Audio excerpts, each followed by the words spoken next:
Paint jobs flashing, neon splashing, low and slow. Yeah, we roll through the show. South Carolina's where the good times grow. Bed drop, tailgate, make the speakers blow. Mini truck vibes, it's a whole damn flow. Low and slow.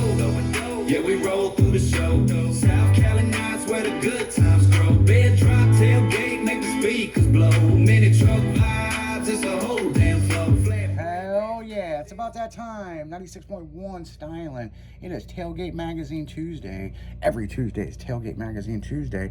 Or it's Taco Tuesday, which we had some of those earlier. And, you know, tacos and mini trucks go hand in hand. And as always, my co-host in charge over here, Square Body Will, is in the house. What up, what up? He's over there fighting with a bag of fucking peanut M&Ms. You know that's right. So you went to the dollar store and bought all of them that they had. I want all of them. I bought the last 8 bags they had, man. It was stocking candy, and I was like, hey, where's the rest of them? Oh, we didn't get it on truck today. I was, well, I'm buying the last 8 bags you got. So in St. Charles, Missouri, fucking Will at the dollar store fucked everybody in St. Charles. Or at least the surrounding got them all. area. Got them all, man. Bought them all. I got them all. It's like back in the day with the fucking micro machines. You got to get them all. Like, dude, there's like 10,000 of them, but I will try. Right. I will fucking try. I still buy those every now and then. They pop up on different places where I buy toy cars and stuff. And, Right. I like buying the packs. I don't like buying them loose. I do buy some of them loose, but I really like the packs. You know what I'm saying? Well, that's how my cousin was, man. When even as a kid, when he bought those, he would keep them in the packages, and he would always like have them decorated in his room. He would like set them up on like shelves and shit. Never opened them. Yeah. Keep them in the packages. Well, it's just like good. You've saw a lot of my collection stuff. Yep. Their stuff.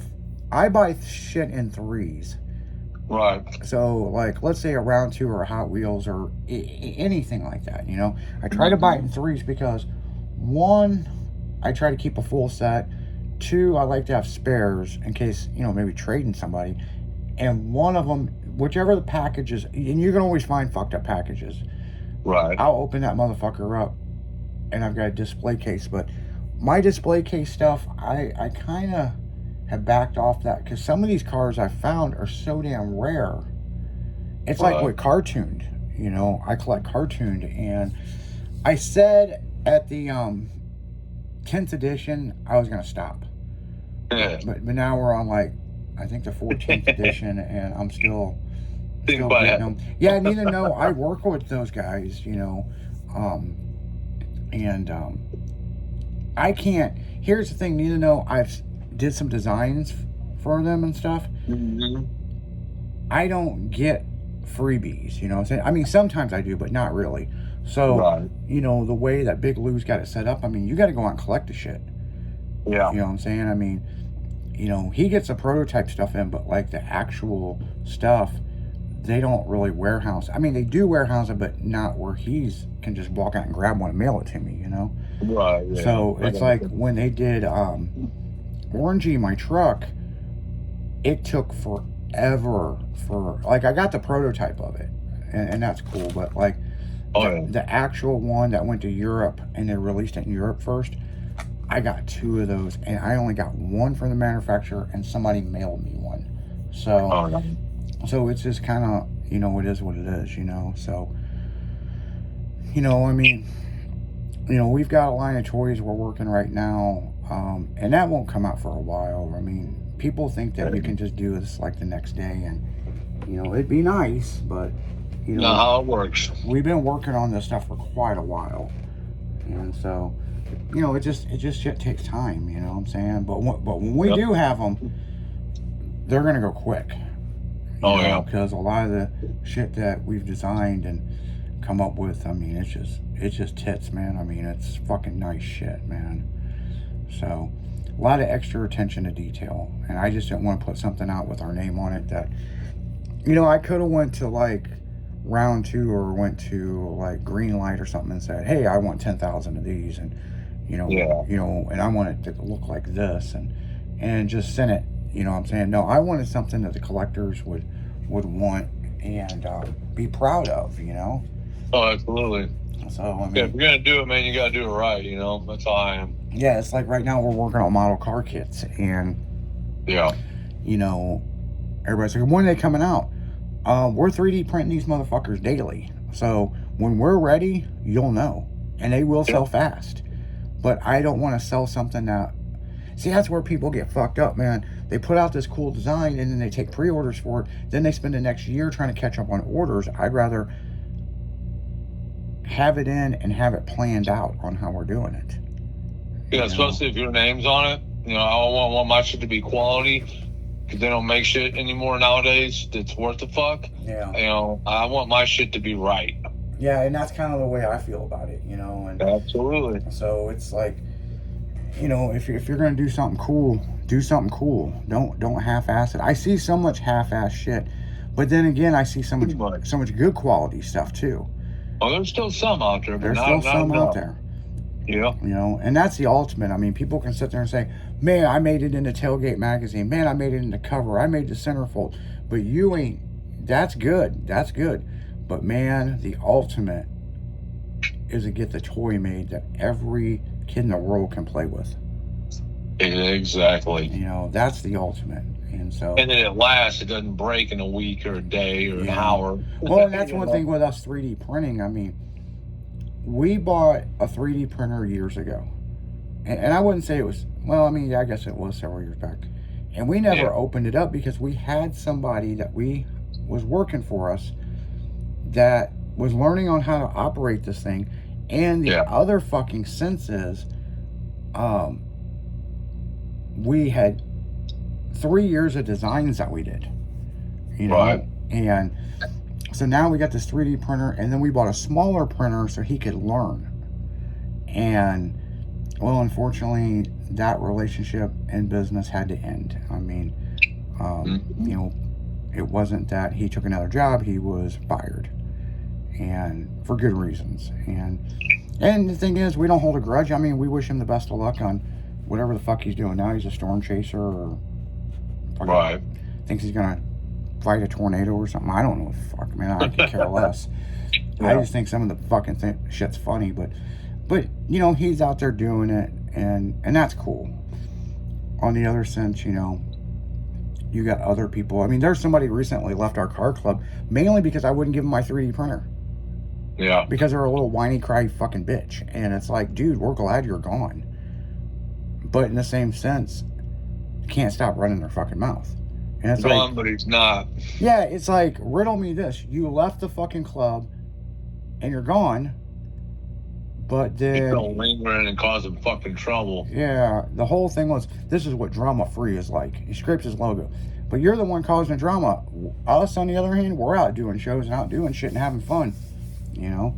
And and we'll talk about some of the fun that we had over the weekend with the car club and Tailgate magazine. Because, you know, we had photographers up there at Heidi's Roundup. And I didn't go. And here's the reason. They wouldn't pay for the hotel rooms. Or they were just, I don't know, being weird about it. I don't fucking know. But in the same sense, people, we will not come to your show if you don't pay for the hotel rooms. That's just part of the media deal. You know what I'm saying? If you can't pay for our hotel rooms, we're not going to cover your show. I mean, we don't ask like other magazines, like they want $1,500 to $3,500. You pay for the hotel rooms. Yeah. You know? So if you can't cover the hotel rooms, then yeah, you got a cool show and shit, but it ain't worth us going. So in the same sense, we do send freelancers there and we pay for the hotel rooms, but you're going to get what we put out. You know what I'm saying? Yep. And eventually, I think the shows are going to realize, man, I had a huge spread because we were taken care of. Yep. Absolutely. And then that'll be the next rumor. Well, you know, if we don't bend over backwards, you're not going to do shit for us. No, it's not like that. It's just a simple point. You know, pay for the fucking hotel rooms. You have a show. You have so many rooms that they set aside for you.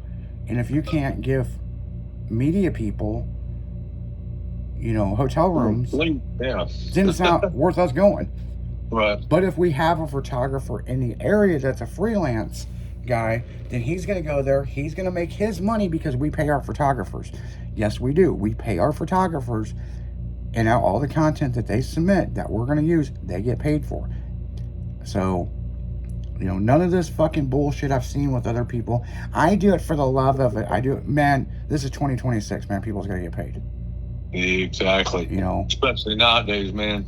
Overpriced bullshit. Yeah, Gotta make that money, homie. People's got to eat, man. So, you know, we don't mind covering some costs and stuff. But if there's got to be give and take with shows, you know, and it's like, well, I'll get you a premium spot. If you're not paying for the hotel rooms, you're not going to get some of our show trucks or some of our stuff. Right. We're not going to go to a show and set up a vending booth and all that stuff if you don't take care of us. You know, and that's just plain simple, okay? Mm-hmm. You know, if you can't afford some hotel rooms that are about $200-300,